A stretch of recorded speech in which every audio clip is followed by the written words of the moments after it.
Vibrant భక్తి ప్రేక్షకులకు స్వాగతం. అసలు కల్కి అంటే ఎవరు? ఈ జనరేషన్లో కూడా కల్కి అవతారం గురించి ఎందుకు ప్రస్తావిస్తున్నారు? చాలా సినిమాలు చూసే ఉంటాం, మనం కల్కి గురించి చాలా రకాలుగా చెప్తూ వచ్చారు. అసలు ఈ కల్కి ఎందుకు అవతరించారు, భూమి మీదకి ఎప్పుడు వస్తారు? ఇటువంటి విషయాలకి, ఇటువంటి సందేహాలన్నీ నివృత్తి చేయడానికి మనతో పాటు ఉన్నారు ప్రముఖ ఆస్ట్రాలజర్ సురేష్ బాబు గారు. వారి మాటల్లోనే విందాం. నమస్కారం అండి. నమస్తే అండి. గురుగారు, ఈ జనరేషన్లో కూడా కల్కి గురించి చాలా సినిమాలు వస్తున్నాయి, అలాగే చాలామంది మాట్లాడుకుంటూ ఉన్నారు. అసలు కల్కి అవతారం ఎందుకు వచ్చింది? కల్కి అసలు ఎవరు? ఈ కల్కి అవతారం కరెక్ట్గానే ఉంది, కానీ కల్కి అనేది అసలు ఏంటి? ఈ కల్కి అనేది మానవ పేరే. ఓకే. ఇది అవతారం కాదు, ఉద్భవించింది కాదు, లేకపోతే ఇంకోటి కాదు. ఇప్పుడు మనకి ఎలాగే పేర్లు ఉంటాయో అలానే కల్కి అనేది పేరు. ఓకే. అందుకే కల్కి అనే పేరు మీద సినిమా తీశారు. కాకపోతే కల్కి అనే పేరుతో ఇలా అయితే కృష్ణుడు ఉన్నాడు, అర్జునుడు ఉన్నాడు, రాముడు ఉన్నాడు, ఇలా ఉన్నారు కాబట్టి ఆ భారతాన్ని కూడా కొంచెం తీసుకొని వచ్చేసి సినిమాలు తీశారు. కల్కి సినిమాకి ఇప్పుడు జరిగేటువంటి భాగవతం ఏదైతే గ్రంథాలు ఉన్నాయో వీటికి సంబంధించి ఏమీ సంబంధం లేదు. ఫస్ట్ మీరు గుర్తుపెట్టుకోవాల్సిందంటే కల్కి అనేది వేరు. ఓకే. అది ఒక ఆధ్యాత్మికం, అది ఒక అవతారం. అది అనేది అసలు టోటల్గా భగవద్గీత సంబంధించింది, కలియుగానికి సంబంధించింది. ఏదైతే యుగాలు ఉన్నాయో, త్రేతాయుగం, ద్రౌపదయుగం, ఇలా అయితే ఏదైతే యుగాలు ఉన్నాయో యుగాలకు సంబంధించినటువంటి ఒక ప్రస్తావన. కల్కి అనేది ఒక సపరేటు ఘట్టం. సినిమాకి దానికి సంబంధం అయితే లేదు. ఫస్ట్ ఆఫ్ ఆల్ సంబంధం ఉన్నప్పటికీ కూడా ఏంటంటే కల్కి సినిమాలో ఉన్నటువంటి కల్కి క్యారెక్టర్ కావచ్చు, ఆ భగవద్గీతలో ఉన్నటువంటి కల్కి గురించి కావచ్చు, సినిమాకి సంబంధం లేదు. ఫస్ట్ అయితే ఇది గుర్తుపెట్టుకోవాల్సిన విషయము. ఇకపోతే కల్కి అనేది ఏంటి అనేది అనుకుంటున్నారు మీరు. కల్కి అనేది మనకి కురుక్షేత్ర యుద్ధం జరిగింది. ఒకప్పుడు మనకి కృష్ణుడి యుగంలో కురుక్షేత్ర యుద్ధం జరిగింది. కురుక్షేత్ర యుద్ధం తర్వాత అర్జునుడికి కృష్ణుడు బోధిస్తాడు. అర్జునుడు ఎలాంటి వాడు అంటే, ఫస్ట్ ఆఫ్ ఆల్ దీంట్లో అర్జునుడి క్యారెక్టర్ ఉంటుంది. ఈ అర్జునుడి మనస్తత్వం ఎలా ఉంటుందంటే చాలా జాలిగుణం. అతను యుద్ధం చేస్తాడు. ఎలాంటి వాళ్ళ మీదకి? దండెత్తుతాడు. ఎలాంటి వాళ్ళ మీదకి? రాక్షసుల మీదకి. అతని మీద చెడు చేసిన వాళ్ళ మీద కాదు, తన రాజ్యం మీద చెడు చేస్తే, తన వాళ్ళని ఇబ్బంది పెట్టితే వాళ్ళ మీదకి దండెత్తుతాడు. ఎవరి మీదకి ఎత్తుతాడు? కౌరవుల మీదకి. కౌరవుల మీద యుద్ధం చేస్తారు పాండవులు. ఈ పాండవుల్లో అర్జునుడు అనేటువంటి వ్యక్తి గొప్ప వ్యక్తి. అర్జునుడికి బలాపరుడు, గొప్ప వ్యక్తి, ఏదైనా చేయగల కెపాసిటీ ఉంది. అయితే ఈ కృష్ణుడు చెబితే నమ్మదగినటువంటి వ్యక్తి. కృష్ణుడు ఏది చెప్తే అది వింటాడు. అయితే అన్నిటితో పాటు అర్జునుడికి ఎంతైతే బలవంతుడో అంతే జాలిగుణం ఉంటుంది. మనం చూసుకుంటే పురాణాల్లో కావచ్చు, గ్రంథాల్లో కావచ్చు, అక్కడ మనం చూసుకుంటే కర్ణుడు ఏదైతే కర్ణుడు ఉంటారో ఈ కర్ణుడు ఒక్కడికే జాలిగుణం ఉంటుంది, జాలిగుణంతో పాటు దానాగుణం ఉంటుంది అనుకుంటారు. కానీ అర్జునుడికి కూడా జాలిగుణం ఉంటుంది. ఈ అర్జునుడికి జాలిగుణం ఎలాంటిదంటే, అయ్యో పాపం, ఫైట్ అవుతుంది, యుద్ధం జరుగుతుంది, అతని గద వల్ల, అతని బాణం వల్ల ఎవరైనా కోల్పోయినప్పుడు అయ్యో పాపం, నేను అనవసరంగా మాటల ద్వారా ఈ వ్యక్తిని మంచి చేయొచ్చు, యుద్ధం చేశానే అని చెప్పేది ఉంటుంది. ఇలాగ తనకి తాను కొన్ని సంవత్సరాల పాటు కుమిలిపోతూ ఉంటాడు. కురుక్షేత్ర యుద్ధం తర్వాత వెంటనే గీతోపదేశం చేయరు. కురుక్షేత్ర యుద్ధం తర్వాత చాలా నడుస్తుంది. చాలా జరిగిన తర్వాత ఈ అర్జునుడు కోల్పోతూ ఉంటాడు. తనకు తాను కోల్పోతూ ఉంటాడు. అంటే ఎదుటి వ్యక్తి, నేను అతన్ని సంహరించడం ఇవన్నీ కూడా చేశాను, అతను చెడు వ్యక్తే, కానీ కూడా అప్పట్లో ఉన్నటువంటి నీతి ఎలా ఉండేదంటే 4 పాదాల మీద ఉండేవి. ఈ 4 పాదాలు ఉండడం వల్ల వీళ్ళు అందరూ కూడా ఏంటంటే మంచి నీతిమంతులుగా రాజ్యాన్ని పాలిస్తూ, అతని శత్రువు అయినా కూడా నేను చంపడం కరెక్ట్ కాదు, నాకు ఏ అధికారం ఉంది, నేను ఎందుకు ఒక వ్యక్తిని హింసించాలి అనేటువంటిది ఉన్నదన్నమాట. తను చంపాల్సి వచ్చినటువంటి సందర్భం ఏంటి? నన్ను ఇబ్బంది పెట్టలేదు, రాజ్యాన్ని ఇబ్బంది పెడుతున్నారు కాబట్టి తను సంహరించాల్సి వచ్చింది. కానీ ఎందుకు సంహరించాల్సి వచ్చింది? టైం ఇవ్వట్ల, వాళ్ళు శత్రువులు దండెత్తుకు వస్తున్నారు, టైం ఇవ్వట్ల. అందుకొని కృష్ణుని ఒక సలహా మేరకు సంహరించాల్సి వచ్చింది. తర్వాత అలానే భీష్ముడు ఉన్నాడు. ఈ భీష్ముడు కూడా సంహరించమని చెప్తాడు. భీష్ముడికి ఇప్పుడు ఆ పాండవులు ఎంతైతే సమానమో కౌరవులు కూడా అంతే సమానం. కానీ వాళ్ళు ఉండడం వలన మంచి జరగదు దేశానికి అని చెప్పేసి సంహరించమని చెప్పేసి పెద్దల సలహా మేరకు సంహరించినప్పటికీ కూడాను ఈ అర్జునుడికి జాలి గుణము, కపోబుద్ధి ఇవన్నీ ఉండడం వల్ల తనకు తాను కుమిలిపోతాడు. నిద్రాహాలు మానేసి ఎక్కడో ఒక సన్యాసి వేషం వేసుకొని ఒక గృహంలో తపస్సు చేసుకుంటూ నేను చేసినటువంటి తప్పులకి నేను కూడా పరిహారం చేసుకోవాలని ఒక దాంట్లో రాజ్యాన్ని కూడా వదిలేసేసి వెళ్ళిపోయేసి తపస్సు చేస్తూ ఉన్నప్పుడు అప్పుడు కృష్ణుడు బోధించాల్సి వస్తుంది. ఒక లేని క్యారెక్టర్ని తీసుకొచ్చి, ఒక లేనటువంటి పర్సన్ని తీసుకొచ్చి, ఒక కలికి అనే ఒక పేరుని తీసుకొచ్చి బోధించాల్సి వస్తుంది. అది ఏంటి అంటే, ఎలా బోధించాలి అంటే, ఇప్పుడు నువ్వు చూసినటువంటి అనాచకం ఏదైతే ఉందో, ఇప్పుడు నువ్వు చూసినటువంటి పరిస్థితులు ఏవైతే ఉన్నాయో, నీ మైండ్ సెట్కి ఇప్పుడున్న పరిస్థితికి నీ రాజ్యం మీద దండెత్తి వచ్చారని చెప్పేసి కౌరవులను సంహరించావు నువ్వు. ఇదే పరిస్థితి రేపు కలియుగంలో దీనికన్నా గొప్పగా వస్తుంది. కలియుగంలో పాపాలు ఎక్కువైపోతాయి. వచ్చేటువంటి పరిస్థితుల్లో నెక్స్ట్ వచ్చేటువంటి ఒక సిచ్యువేషన్లో ఏదైతే ఉంటుందో కలియుగంలో, యుగాన్ని దాటిపోయిన తర్వాత కలియుగంలో ఎలా ఉంటుంది, మానవులు వస్తారు కలియుగంలో, మనమంతా ఉంటాం, మనం మానవులకు కనపడకుండా పాలిస్తూ ఉంటాము. కానీ కలియుగంలో మనుషులు చేసేటువంటి పనులు ఎలా ఉంటాయంటే, 4 పాదాల మీద ధర్మం నడవదు. ఏదైతే మనం అనుకుంటామో దానికి విడ్డూరంగా, దానికి వ్యత్యాసంగా ఇప్పుడు జరిగినటువంటి యుద్ధం నువ్వు దేశం మీదకి, నీ రాజ్యం మీదకి దండెత్తొచ్చారని నువ్వు చంపేశావు. ఇంతవరకు నువ్వు కరెక్టే ఉంది, నువ్వు దాని గురించి సంబోధించాల్సిన అవసరం లేదు, నువ్వు కించపడి నువ్వు బాధపడే అవసరం అంతకన్నా లేదు. ఇది జరిగేది ఏంటంటే, రానున్నటువంటి కలియుగంలో కలికి అనే ఒక భగవంతుడు వస్తాడు, నేనే కలికి రూపంలో ఉంటాను అక్కడ. ఆ కలికి రూపంలో ఉన్నప్పుడు ఏం చేస్తా అంటే, అక్కడ ఎప్పుడు వస్తానంటే కలియుగంలో పాపాలు ఎక్కువైనప్పుడు, కలియుగంలో నష్టాలు ఎక్కువైనప్పుడు, ఒక మనిషి ఇంకొక మనిషిని పీక్కుదినే స్థాయికి దిగజారినప్పుడు కలికి అనే అవతారం ఒకటి ఉండిద్ది. అంతకన్నా గొప్ప విషయమే లేదు కదా, అంతకన్నా పాపాలే లేవు కదా.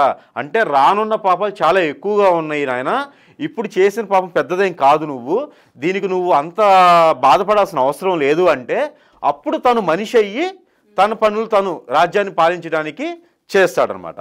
ఓకే.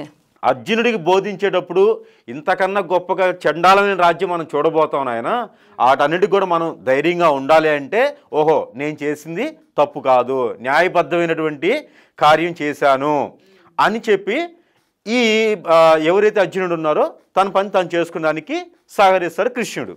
ఈ కృష్ణుడికి అర్జునుడికి చెప్తూ ఉంటే వినటే వలన ఇది విన్నటువంటి జెండాపై కపిరాజు అని చెప్పేసి అని ఆంజనేయుడు వింటాడు.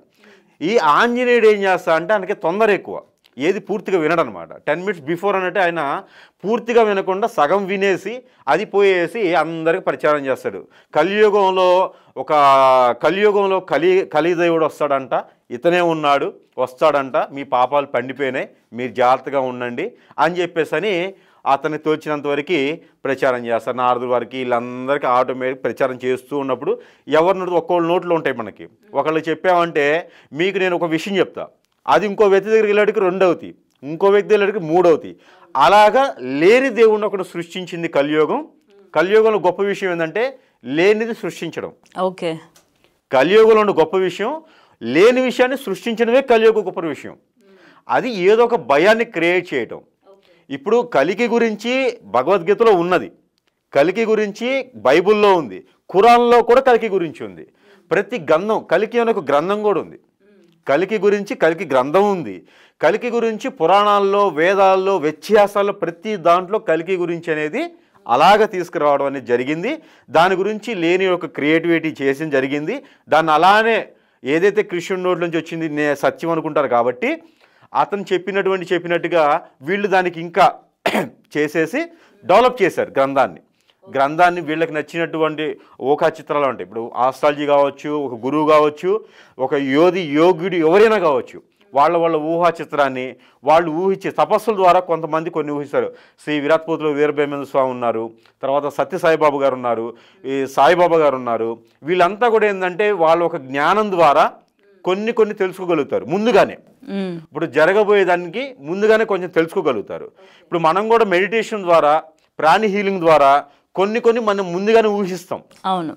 ఇలాగనే అప్పట్లో వాళ్ళకి ఎక్కువ జ్ఞానం ఉండేది. మనకి ఇప్పుడు లేదని కాదు, మన జ్ఞానం అంతా అయిపోయింది, ఆర్టిఫిషియల్ ఇంటెలిజెన్స్ జ్ఞానం అయిపోయింది. వాళ్ళది ఏంటంటే ఎన్నో సంవత్సరాలు ఒక తపస్సు చేసేసి తీసుకున్నటువంటి జ్ఞానం ద్వారా కొన్ని రకాలుగా గ్రంథాలు రచిస్తారు. ముందున్న కాలాలకి జరగడం కోసం ఆ గ్రంథాలను అనేది రచిస్తారు. అలానే ఆ కలికి అనేది ఏంటంటే అలానే కంటిన్యూగా వాళ్ళు కూడానే అది పోకుండా అలాగే పట్టుకొని వచ్చారనమాట. రావడం వలన ఇప్పుడున్న అపోహల్లో ఆ కలికి అనేది కొంచెం ఒక భయంకరంగా భయందాలంలో లేకపోతే కొంతమంది కన్ఫ్యూషన్స్లో తెలియకుండా ఈ రకంగా చేస్తున్నారు. కలికి అనే పేరైతే అలా రావడం అనేది మొదలైంది. ఓకే. అండ్ గురుగారు, కల్కి యొక్క పరిపాలన అనేది చాలా డిఫరెంట్గా ఉంటుంది. తప్పు చేసిన వాళ్ళని చేసిన క్షణంలోనే అదే ప్రదేశంలోనే నరికి చంపేస్తాడు అన్న అపోహలు చాలా మందిలో ఉన్నాయి. మనం చిన్నప్పటి నుంచి వింటూ కూడా వచ్చాం. అది నిజమంటారా? అసలు కలికి భగవానుడు అనేది ముందు రావాలి కదా. కలికి భగవానుడు ఎప్పుడు వస్తానని చెప్పారు? ఓకే, మనం అనుకున్న ఇప్పటిదాకా తీసుకున్నటువంటి అర్జున్ నుంచి మనం అక్కడి నుంచి కురుక్షేత్రం నుంచి తీసుకున్నటువంటి సబ్జెక్టు ఈ కలికి. అసలు కలికి భగవానుడే లేడు కదా. ఒకవేళ ఆ ఒక గ్రంథాల ద్వారా గరుడు పురాణంలో కూడా కలికి గురించి మనం వింటాము. సరే, అలా ఆ శివపురాణంలో కూడా ఉంటుంది. ఆ గ్రంథాల ద్వారా మనం కలికిని తీసుకుని వచ్చాం. ఓకే, ఈ కలికి దేవుడు చేసేది ఏముంటుంది? ఇప్పుడు మనము వెళ్తాము, ఏ క్రైస్తవులు చర్చికి వెళ్తాము, మసీదుకి వెళ్తాము. అలానే మనకి దేవుళ్ళు చాలామంది ఉన్నారు, అమ్మవార్లు ఉన్నారు. అందరి దేవుళ్ళకి దగ్గరికి గుడికి వెళ్తాము. వాళ్ళు ఉన్నారా లేదని సెకండ్ విషయం అయితే చాలామంది నమ్మేసి వాళ్ళకి హోమాలు, జపాలు, తపాలు, పూజలు, దండాలు అన్ని రకాలుగా మొక్కుబళ్ళు ఉంటాయి, అన్ని రకాలుగా చేస్తారు. ఎందుకు చేస్తారు? మీరు ఫస్ట్ అతను వచ్చి మీకేం చెప్పడు కదా, ఎందుకు చేస్తారు? అదొక నమ్మకం లాగా. నమ్మకం కాదు, భయం. నమ్మకం అనేది సెకండ్. నమ్మకం అనేది చాలా తక్కువ మందికి. భయం, దేవుడికి మొక్కున్నాం చేయకపోతే ఏమవుతుందో ఓకే అని భయంతోనే చాలా వరకు దేవుని దగ్గర చేస్తారు. ఆ దేవుడు ఎప్పుడు ఎవరికి కూడాను ఏది చెప్పడు, ఇది చేయకపోతే ఇలా అవుతుంది అని. ఏది ఇప్పుడు మనం చూస్తుంటామండి, ఈ అమ్మవారి గుళ్ళలోను చాలా టెంపుల్స్లోనూ బలి చేస్తుంటారు. జంతువుల్ని, కోళ్ళని, ఇలాంటి వాటిని బలి చేస్తుంటారు. అలానే ఎవరు వాళ్ళకు కూడా బలి చేయండి అని చెప్పరు.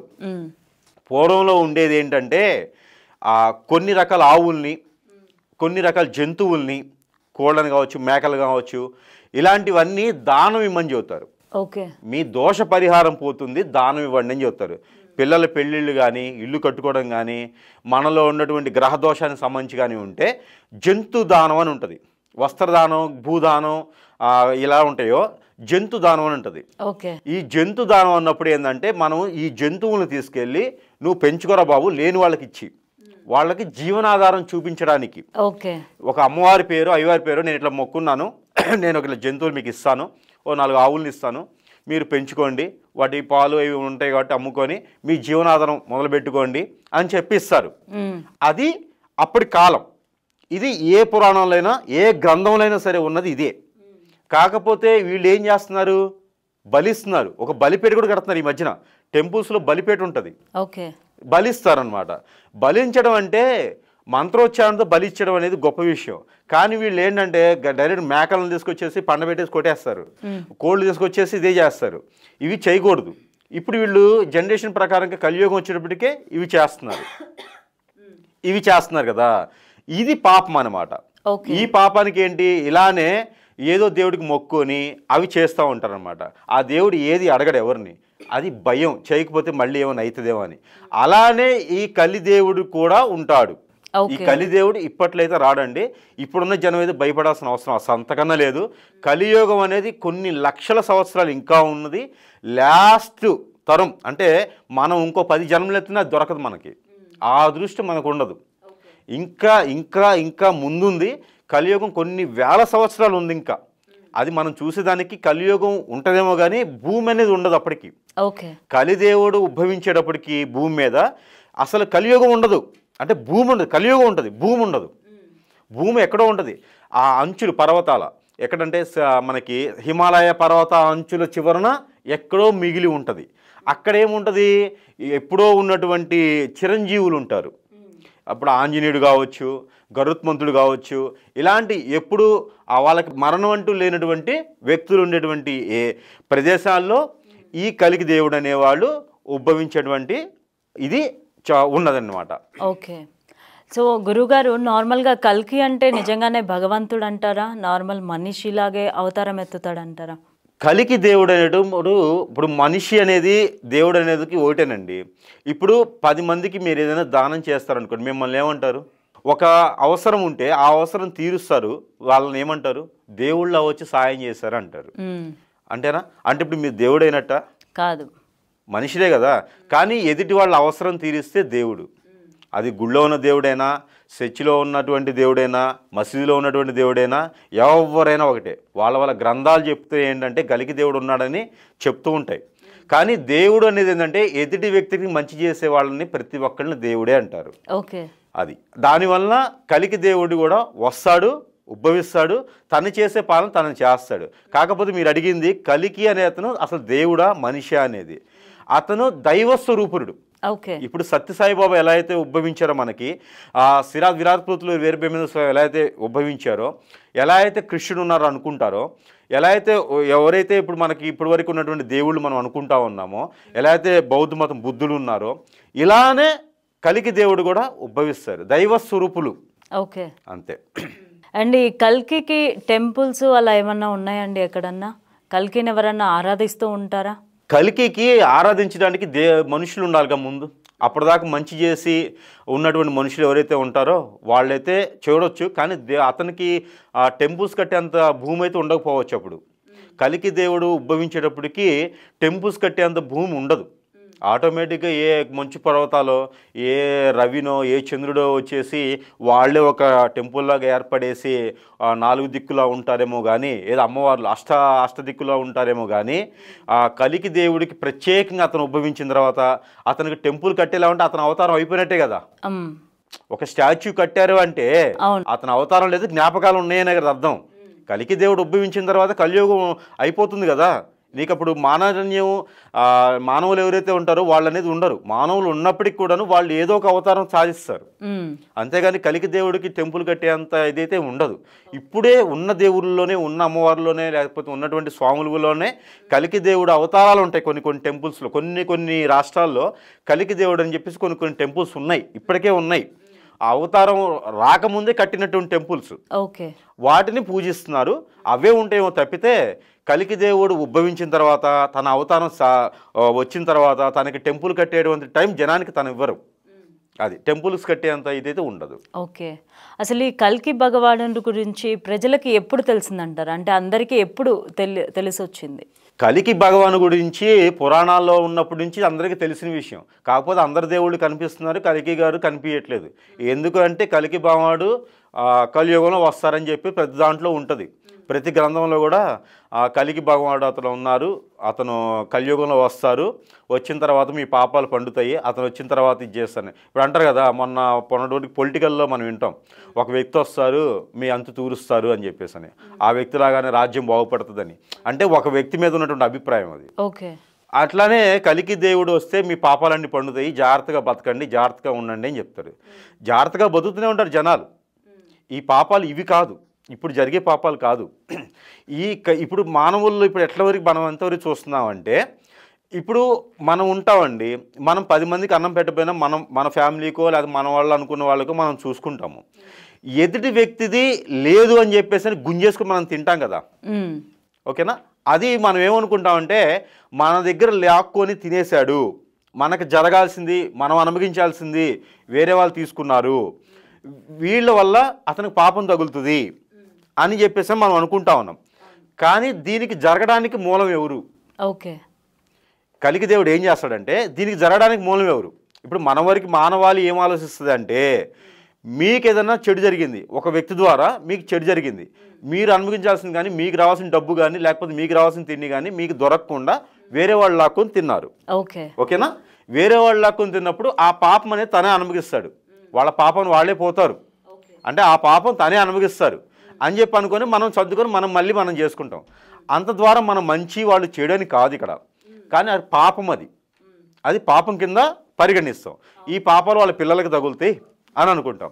కానీ కలి భగవానుడు ఏం చేస్తాడు అంటే, ఈ లాక్కోవడం వెనక ఉన్నటువంటి తాత్పర్యం ఏంటి, అసలు ఇది ఎందుకు లాక్కున్నాడు, దీనిపైన ఎవరున్నారు, ఇది లాక్కోవడానికి పైన ఎవరు లాక్కోమని చెప్పారు, వీళ్ళకి శిక్ష వేస్తాడు. శిక్ష వీళ్ళకే వేస్తాడు. ఇది లాక్కున్న వీళ్ళకి కాదు శిక్ష వేసేది, ఇది లాక్కున్న పైన ఉంటారు కదా వాళ్ళకి శిక్ష వేస్తాడు అనమాట. ఎవరు చెప్పారు, ఎందుకు లాక్కుంటున్నారు, దీనికి ముందు ఏం జరిగింది, ఇవన్నీ ఉంటాయి అన్నమాట. అంటే ఏదైతే 7 లోకాలు ఉంటాయి, ఈ 7 లోకాలు భూమి మీద చూపించేదే కలికి భగవానుడు. ఓకే. ఇప్పుడు పాతాళ లోకం ఉంది, అగ్నిలోకం ఉంది, వాయులోకం ఉంది, ఇవన్నీ లోకాలని భూమి మీద చూపించేటువంటి వ్యక్తి కలికి భగవానుడు. ఇప్పుడు మల్టిపుల్ మార్కెట్ అనమాట, multi level markets. Super market అంటే కొన్ని రకాలే ఉంటాయి. హైపర్ మార్కెట్స్ అంటే ఇప్పుడు పెద్ద పెద్ద మాల్స్లో అన్ని షాప్స్ ఒకే దగ్గర ఉంటాయి. ఇప్పుడు కలికి భగవానుడు వచ్చిన తర్వాత ఎవరు ఎక్కడికి వెళ్ళే పని లేదనమాట. ఇప్పుడు ఒక షాపులో బట్టలు కొనుక్కుంటాము, రెండో షాపులో కాస్మెటిక్స్ కొనుక్కుంటాము, మూడో షాపులో గ్రాసరీ తీసుకుంటాము, అన్ని పక్కనే ఉంటాయి. అలాంటి వ్యక్తి, అలా క్రియేట్ చేయగల వ్యక్తి కలికి భగవానుడు. ఒక మనిషికి పాపం చేస్తే ఆ పాపానికి ఏముంటుంది, ఒక మనిషి మంచి చేస్తే ఆ మనిషికి ఏముంటుంది, మనుషులు ఉన్నప్పటికప్పటికి ఆయన వచ్చేటప్పుడు మనుషులు ఉంటే ఆ చైతన్యం తీసుకొస్తాడు. ఏదైతే ఇప్పటి వరకు ఉన్నటువంటి దైవస్వరూపులు ఎవరైతే ఉండి మనకి చైతన్యం తీసుకొస్తున్నారో ఆ జనరేషన్లో వచ్చేటువంటి వ్యక్తే కలికి భగవానుడు. అట్లా చేసి చైతన్యం తీసుకొస్తాడు. ఒకవేళ ఆ చైతన్యానికి కూడా వీళ్ళు సహకరించకపోతే అప్పుడు శిక్ష అర్హులుగా శిక్షిస్తాడనమాట. ఆయన శిక్షించేటువంటి యాక్సిస్ అతని దగ్గర ఉంటుంది. ఆ యాక్సిస్ వల్ల అతను శిక్షిస్తారు.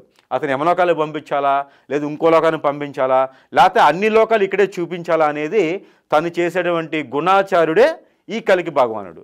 ఏదైతే దేవుడు అప్పట్లో మనకి కృష్ణుడు చెప్పినట్టు బోధించినటువంటి కలికిని ఒక తీసుకొచ్చాడో ఆ మాట ప్రకారంగా కలికి భగవానుడు అని ఉన్నారు, ఉద్భవిస్తాడు. కానీ చైతన్యం తీసుకొస్తాడు. చైతన్యకారుడే కానీ శిక్షించేటువంటి వ్యక్తి కాదు. అతను యముడు కాదు, దేవుడే. కానీ మనము ఎలా అయితే ఎదుటి వ్యక్తికి సాయం చేస్తే దేవుడు అని అంటారో తను కూడా మనలో ఉన్నటువంటి ఇప్పుడు ఉన్నటువంటి ఐటీ జనరేషన్లో ఇప్పుడు ఉన్న ఏఐ, ఆర్టిఫిషియల్ ఇంటెలిజెన్సీ ఈ తరానికి వచ్చేసాం మనం. ఈ తరంలోనూ పాతయన్నీ పురిగి తీసేసి మళ్ళీ చెప్తున్నారు. కానీ విషయం ఏంటంటే కలికి భగవానుడికి అలాంటి ఏం అవసరంలా, తనకు ఒక యాక్సెస్ ఉంటుంది. సో ఇలాంటి ఐవేలన్నీ తన దగ్గర చాలా ఉంటాయి. దేవస్వరూపులు కాబట్టి ఎన్నో తరాలు తపస్సు చేస్తుంటారు కాబట్టి అది ఇప్పుడు మానవాళికి అప్పుడున్నటువంటి వాళ్ళకి బోధించి మంచి తీసుకురావడానికి ప్రయత్నం చేస్తారు. అప్పటికి కూడా వినలేకపోతే మైండ్ చెడిపోతే ఎలా అయితే రాముని చేతిలో రావణాసురుడు బలయ్యాడో అలానే ఇక్కడ కూడా కలికి చేతిలో వీళ్ళు శిక్షార్హులు అవుతారు. అంతేగాని ఒక పెద్ద కత్తి తీసుకొని తెల్ల గుర్రం మీద వచ్చేసి అలాగా వచ్చుకుంటూ పొత్తులు పోయే వాళ్ళని ఒక రౌడీలాగా ఏదో ఒక సినిమాలో మనం చూసిందలాగా అలా తలలన్నీ నరుక్కుంటూ పోయేసి ఏదో అమ్మవారికి రక్తం తీసుకెళ్ళి అభిషేకం చేసి అలా చేసేటువంటి వ్యక్తులు ఎవరు ఉండరు. దేవుడు కూడా అలా ఏం చేయడు. దేవుడి గుడికి ఎవరైనా వెళ్ళొచ్చు, మంచోళ్ళు వెళ్తారు, చెడోళ్ళు వెళ్తారు. ఒక క్యాలిక్యులేషన్ ఉంటుంది, ఎవరు ఏ పర్సంటేజ్ చేశారు అని క్యాలిక్యులేషన్ చేసేసి ఒక 10 మంది పిల్లలు ఉంటారండి, 10 మంది ఒకేలా చదువుకోరు కదా. అవును. ఆ చదువుకొని ఎందుకో వాడిని పక్కన సపరేట్గా కూర్చోబెట్టేసి నీకు ఇష్టమేంటి, నువ్వేం చేస్తావు, నువ్వు ఎందులో రాణిస్తావు, దాంట్లో మోటివేట్ చేయడం, ఇది చేసేటువంటి వ్యక్తిత్వం కలికి భగవానుడికి ఉన్నదనమాట. ఆ జనరేషన్కి ఎలాంటి మోటివేషన్ కావాలో, ఎలాగా పాలించాలో, ఎలా మనం ఉండాలి అని చైతన్యవంతుని చేసేటువంటి అవతారమే కలికి భగవానుడు. అది కలియుగాంతంగా, కలియుగం ఇంత అయిపోతుంది అనంగా భూమి మొత్తం అప్పటికి అయిపోతుంది. ఈ భూమి అంతా అయిపోతుండగా కలియుగం అంతమైపోతుంది అనంగా ఈ కలికి భగవానుడు అనేతను ఉద్భవిస్తాడు. ఇది కలికి భగవానుడి యొక్క అంశ. అయితే మనం చూసుకుంటే పురాణాల్లో అయినా దేంట్లో అయినా భగవంతుడు జన్మించినప్పుడు, ఇప్పుడు కృష్ణుడు యాదవ కులంలో అలా జన్మించినప్పుడు ఆయన కొన్ని బెనిఫిట్స్ చేశాడు వాళ్ళందరికీ కూడా. భగవంతుడు ఉన్నాడు అని చెప్పి అందరికీ తెలియజేశాడు. అలాగే బ్రహ్మంగారు పుట్టినప్పుడు కూడా అందరికీ అలాగే ఏదో ఒక హెల్ప్ రూపంలో కానీ కాలజ్ఞానం రాయడం కానీ ఇలా చేశారు. అండ్ ఈ కల్కి వచ్చేటప్పుడు ఏమన్నా సూచనలు ఉంటాయంటారా? అంటే మనకి తెలుస్తుందా? మనం ఉండమని చెప్పారు మీరు. కలికి భగవానుడు వచ్చేటప్పుడు సూచనలు అనేది ఏంటంటే భూమి అంతమైపోవటం ఒకటే సూచన. భూమి అంతమైపోతుంది. ఇప్పుడు మనకు ఉన్నటువంటి ఏ టెక్నాలజీ ఏదైతే ఉందో ఇది రానున్న జనరేషన్కి మనకి కలికి భగవానుడు కలికి భగవానుడు ఉద్భవించే ముందు అప్పుడున్నటువంటి మానవాళి ఏదైతే ఉందో వాళ్ళందరిలోనూ చైతన్యం తీసుకొస్తుంది. ఎట్లాంటి చైతన్యం తీసుకొస్తుంది అంటే మనం ఇప్పుడు అప్డేట్ అవుతున్నాం ఎవ్రీడే. ఇప్పుడు మనం ఒకప్పుడు ఫ్లైట్స్ లేవు, ఈరోజు ఫ్లైట్స్ ఉన్నాయి, రాకెట్స్ కూడా ఉన్నాయి. ఈరోజు ఇంకో గ్రహానికి కూడా మనం వెళ్ళబోలుగుతున్నాం. అలానే అప్పుడున్నటువంటి జనారణ్యం ఎలా ఉంటుందంటే గాల్లోనే ఉండిపోతారు. ఓకే. ఇప్పుడు భూమి మీదనో ఆకాశం మీదనో కాదు, ఏ టెక్నాలజీ ఎప్పుడైతే వచ్చిందో అలానే ఆర్టిఫిషియల్ ఇంటెలిజెన్స్ లాగానే మనం అనేది లేకుండానే మనం ఉండిపోతాం. ఇప్పుడు మనం అనేది లేకుండానే షాపింగ్ చేస్తున్నాం, ఆన్లైన్లో షాపింగ్ చేసేస్తున్నాం, మనం ఉన్నట్టే ఉంటుంది కదా. అలానే మనం అనేది ఉంటాం, కానీ ఉన్నట్టు ఉండదు, ఉండనట్టు ఉండదు, మనం అలా తేలుతూ ఉంటాం అనమాట. భూ ఆకర్షణ శక్తి అనేది కోల్పోతుంది. ఈ కోల్పోతున్నప్పుడు మనకు తెలుస్తుంటుంది ఏదో జరిగిపోతుంది మనకనేది. ఆ జరిగేదే ఉద్భవించేది కలికి భగవానుడు. అప్పుడు ఈ పంచభూతాలతో అవసరం లేదు, ఈ పంచభూతాలు సాక్షించేటువంటి వ్యక్తే వస్తున్నాడు అని మనకు అర్థమైంది. మన మైండ్ సెట్ తెలుస్తుంది. ఎలా అయితే వర్షం పడకముందు గాలి వస్తుందో, ఎలా అయితే వర్షం పడకముందు మబ్బు పడితే మనం చెప్పగలుగుతున్నాం కదా, వర్షం పడవచ్చు, గాలి వస్తే పోవచ్చు. అలానే మనకి ఆ టైంలో ఖచ్చితంగా ప్రకృతి అనేది మనకు తెలియచేస్తుంది. అసలు ఇప్పుడు ఆ పంచభూతాలు అవసరంలా. ఈ పంచభూతాలను అన్నిటినీ తనలో ఉంచిన వ్యక్తే మన ఎదురుగా ఉన్నప్పుడు పంచభూతాలతో పని లేదు కదా. అలానే అతను ఉద్భవించినప్పుడు అప్పుడున్నటువంటి జనారణ్యానికి ఖచ్చితంగా తెలుస్తుంది. ఓకే. ఇలాంటి సూచనలు ఉంటాయన్నమాట. ఓకే.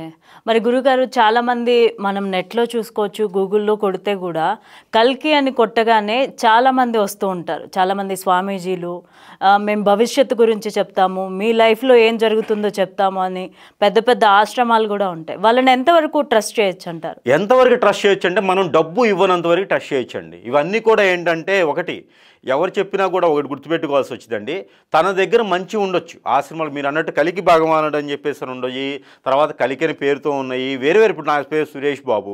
సో ఇలాగా చాలామంది ఉంటారు, వాళ్ళు చేసే వృత్తులు వేరు వేరే ఉంటాయి. అలానే ఒక మనిషికి చైతన్యం తీసుకొచ్చే ప్రతి వ్యక్తిని మనం నమ్మొచ్చు. ఒక వ్యక్తి దగ్గరికి మనకి వెళితే మనకి మంచి జరుగుతుంది అనుకుంటే వ్యక్తి దగ్గరికి వెళ్ళొచ్చు, సలహాలు తీసుకోవచ్చు. ఒక గురువుగారు ఉంటే గురువుగారు చెప్పేది ఎప్పుడు కూడా చెడిపోమని చెప్పడు. మీకు నచ్చితే చేయండి, లేకపోతే లేదు. అవును, అంతే కదా. మీకు నచ్చితే చేయండి, లేకపోతే లేదని చెప్పేవారే గురువు. ఈ గురువు లేని ఆలోచన, నాకేదో మంచి జరిగిందని చెప్పి కోట్ల రూపాయలు తీసుకొచ్చి ఆయన కాళ్ళ దగ్గర పెడితే ఆటోమేటిక్గా ఆయన మారిపోతాడు, నీకెళ్ళి మంచి చేయాలని చూస్తాడు. అలాంటి డబ్బు ఆశ చూపించకుండా ఏ గురువు దగ్గరికైనా వెళ్ళండి, ఇవ్వచ్చు. ఇప్పుడు ఒక గురువుకి దగ్గరికి వెళ్ళేటప్పుడు కాయో పండో ఫలమో పువ్వో లేకపోతే ఏదో ఒక రకమైనటువంటి ఇది తీసుకెళ్ళొచ్చి ఇవ్వచ్చు, అది మన తృప్తి పొంది ఇవ్వచ్చు. అంతేకాని కోట్ల రూపాయల డబ్బు నాకేదో ఈ గురువుగారు చెప్తే అవుతుంది, ఈ గురువుగారి నోట్లోంచి వస్తే చాలు అని చెప్పేసి కోట్ల రూపాయల మనీకి ఆశ చూపించేసేటికి ప్రతి గురువుకి అవసరం లేదండి. గురువు అనే వ్యక్తికి డబ్బు అవసరం లేదు, గురువు అనే వ్యక్తికి జ్ఞానం ఉంటుంది. ఆ జ్ఞానంతోనే 10 మందికి మంచి చేయాలని చూస్తాడు. ఇప్పుడు వాళ్ళు కూడా ఎన్నో వేదాలు చదివి ఉంటారు, ఎన్నో ఇతిహాసాలు చూస్తుంటారు, వాళ్ళు ఎన్నో రకాల తపస్సులు చేసేసి ఆ గురుస్థాయికి వెళ్తారండి. ఆ గురుస్థాయికి వెళ్ళిన వాళ్ళని మనం ఎప్పుడు కూడా తప్పుగా మాట్లాడకూడదు. మాట్లాడకుండా తన దగ్గర కానీ తన స్పర్శ కావచ్చు, తన ఒక మాట కావచ్చు, మాట్లాడితే మనకు మంచి జరుగుతుంది అనుకునే నమ్మకం ఉంటే గురువు దగ్గరికి వెళ్ళండి, చెప్పించుకోండి. అంతేగాని తనకి ఏదో డబ్బులు ఆశ చూపించేసి చేసేదైతే అవసరం లేదు. ఇకపోతే తను చెప్పింది ఎంతవరకు అంటారు. ఒక గురువుగారు చెప్పింది జరగాలనేది లేదండి. ఆ టైంలో ఆ పరిస్థితి ప్రకారంగా ఆ గ్రహరీత్య ప్రకారంగా ఆ గురువు చెప్పింది జరగవచ్చు. కొన్ని గ్రహరీత్య కూడా జరగకపోవచ్చు. అంతా ఒకేలా ఉండదు, క్లైమేట్ అనేది మారుతూ ఉంటుంది. ఇక్కడ హైదరాబాద్ వేరేలా ఉంటుంది, విజయవాడ వేరేలా ఉంటుంది, బెంగళూరులో ఇంకోలా ఉంటుంది. క్లైమేట్ పరంగా ఉంటుంది, టైమింగ్ అనేది చేంజ్ ఉంటుంది. ఇప్పుడు అలానే ఏమైందంటే ఇప్పుడు మనం ఇక్కడుండి మనం మాట్లాడుతూ ఉంటే ముంబైలో జరిగే దాని గురించి చెప్తామండి. ఇప్పుడు సపోజ్ ఇంకో అరగంటలో ముంబైలో జరుగుతుందని చెప్తాం, అది ముంబై టైమింగ్ ప్రకారంగా, అది హైదరాబాద్ బెంగళూరు టైమింగ్ ప్రకారం కాదు. అక్కడ గ్రహస్థితి వేరే ఉంటుంది, అక్కడ గ్రహస్థితి ప్రకారంగా అక్కడ చెప్పాలి. ఇప్పుడు మనం ఇక్కడ ఉన్నామంటే నువ్వు ఇంటికి వెళ్ళేటప్పటికి నీ గ్రహస్థితి అక్కడ ఒక హాఫ్ అన్ అవర్లో మీ ఇంటికి వెళ్తారండి. ఇంటికి వెళ్ళగానే మీకు ఫుడ్ ఉంటుంది. ఇట్లా మనం ఏదైనా చెప్పాలి అనుకున్నప్పుడు ఏంటంటే గ్రహస్థితిని అనుకూలించి గురువుగారు అయినా సరే గ్రహస్థితిని అనుకూలించి వ్యక్తికి చెప్పాల్సి వస్తుంది అనమాట. అలా చెప్పినప్పుడు వ్యక్తి కూడా గురువుగారిని ఆశించి అన్ని పనులు అవుతాయి అని అయితే మీరు పెట్టుకునే అవసరం లేదు. గురువుగారి దగ్గర ఏదైతే ఉందో ఓపెన్గా మాట్లాడగలిగితే తను కూడా తన హరస్కోప్ పట్టో లేకపోతే తన గ్రహస్థితిని పట్టో తను వచ్చిన టైం ప్రశ్న శాస్త్రం అంటారు, వాళ్ళ విజ్ఞాన ప్రకారంగా వాళ్ళకి బోధిస్తారు. అది మీరు మంచితనంగా చేసుకున్నారనుకోండి, మంచితనంగా అవుతుంది. అలానే గురువుగారులు కూడా కొంతమంది ఏం చేస్తున్నారంటే డబ్బు కోసం చెప్పేవాళ్ళు కూడా ఈ మధ్య చాలామంది అయ్యారు. ఇదే ఆసరగా తీసుకొని చెప్పి ఏదో రకంగా చెప్పి మసిపూసి మనడిగా చేసేసి ఏదైతే వాడి దగ్గర డబ్బు ఉంది, నా దగ్గర విద్య ఉందని చెప్పేసి అనేవాళ్ళు ఈరోజు చాలా చూస్తూ ఉన్నాం. అలాంటివన్నీ కూడా మీరు గమనించుకొని ఆశించుకొని మీరు ముందుకెళ్ళండి. ఇంకోటి ఏంటంటే ఎక్కువగా మీరు గురుగారి దగ్గరికి వెళ్ళారు అంటే నమ్మకం ఉంటే మాత్రం వెళ్ళండి. ఏ గురుగారి దగ్గరికి అయితే లక్షల రూపాయలు ఇచ్చేసి తనని చెడగొట్టేటువంటి ప్రయత్నాలు మాత్రం చేయొద్దని నేను మాత్రం చెప్తున్నానండి. గురువుగారికి దక్షిణ ఇవ్వాలి కానీ కోట్లు ఇవ్వకూడదు. అది చేసేసి మీకున్న పాపాలు కడిగేసి వాళ్ళకి డబ్బులు ఇస్తే పాపాలు మీవి పోవు. వాళ్ళు డబ్బులు తీసుకొని మీ పాపాలను చెడగొడతానన్నాడు, కరెక్ట్ కాదు. ఏదైనా మంచి చెప్పి మంచి చేసుకోమని చెప్పేటువంటి వ్యక్తే గురువు. అంతే కలికి భగవానుడు చెప్పేటువంటిది కూడా అదే ఉంటది. ఇప్పుడు వాళ్ళు అయ్యారు, రేపటి కలికి భగవానుడు. ఏదైతే సాయిబాబా గారు ఉన్నా, ఏదైతే పుట్టపతి సాయిబాబు ఉన్నా, ఏదైతే ఇప్పుడు విరాట్పతులు వీరబ్రహ్మేంద్ర గారి స్వామి ఉన్నా, లేకపోతే ఇంకా ఎవరైనా గురువులు ఉన్నా కూడా మంచి చెప్పే వ్యక్తులే గురువులు. వాళ్ళ జ్ఞానం కొంది మంచి చేసుకుంటారు బాబు అని చెప్తారు. అది పాటించి చేసుకుంటే బానే ఉంటుంది. మీ లైఫ్ కూడా ఉన్నంత వరకు సుఖంగా బాగుంటుంది. అదేనండి గురువులు చెప్పేది. అయితే కల్కి భగవానుడి గురించి అలాగే ఆయన అవతారం గురించి మా వైబ్రెంట్ భక్తి ప్రేక్షకులకి ఇంత చక్కగా చెప్పినందుకు మీకు ధన్యవాదాలు గురువు గారు.